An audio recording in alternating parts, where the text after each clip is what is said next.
آیا جواري خوړل مو خوښیږي؟ سلام او نیکې هیلې ښه راغلاست زموږ فیسبوک پاڼې ته او یوټیوب چینل ته. هیله ده چې زموږ صفحه لایک او سبسکرایب کړئ. په افغانستان او ځینې نورو اسیایي هیوادونو کې د جواري خوراک عام و، خو دغه عام خوراک اوس خاص شوی دی. د وخت په تېرېدو سره شاید د جواري خوراک یوازې د درملو په توګه وکارول شي او نورې وګړي له خوراک ځان لرې وساتي. د جواري ګټې: 1. د وزن په کموالي کې ښه دی. 2. د معدې د فعالیتونو منظم ساتي. 3. د سترګو د دید لپاره ښه کار کوي.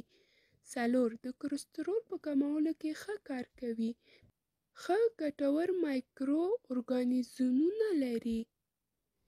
5. د پروټین غني منابع ده. 6. د وینې صحتمنده ساتي.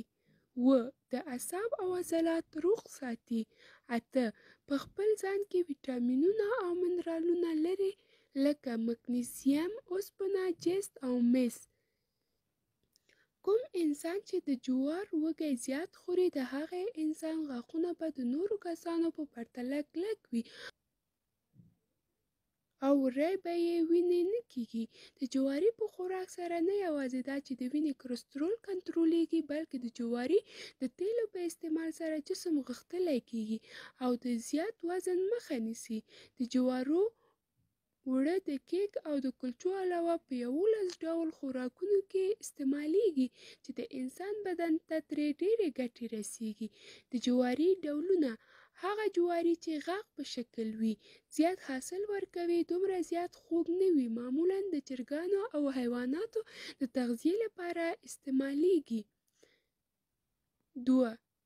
خواږه جواري: دا جواري ډېر خواږه وي، څرنګه چې په دې جوارو کې قند زیات وي. د جوارو دانې په پاسنۍ برخه کې غنچه ښکاري. دا جوار معمولاً تازه خوړل کیږي او د سابو په جمله کې راځي. 3. د پیلیو جواري: خاص له پیلیو لپاره داسې اصلاح شوي دي. 4. د اوړو جواري: له دې جوارونو د اوړو کولو لپاره کار ترې اخیستل کیږي. د جواري اوړو څخه کولی شو ډوډۍ هم پخه کړو. هغه کسان چې شکر لري کولی شي چې د جواري ډوډۍ څخه ګټه واخلي، ځکه چې شکر ناروغانو لپاره جواري خوړل ډېرې ګټې لري. له جواري څخه کولی شو چې هم ډول ډول کیکونه او کلچې جوړې کړو او د جواري له اوړو څخه خوند واخلو.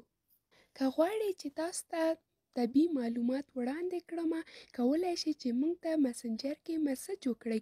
هر ډول او د هر غذا په اړه معلومات غواړئ، موږ ته یې ووایئ، زه تاسو ته وړاندې کوم.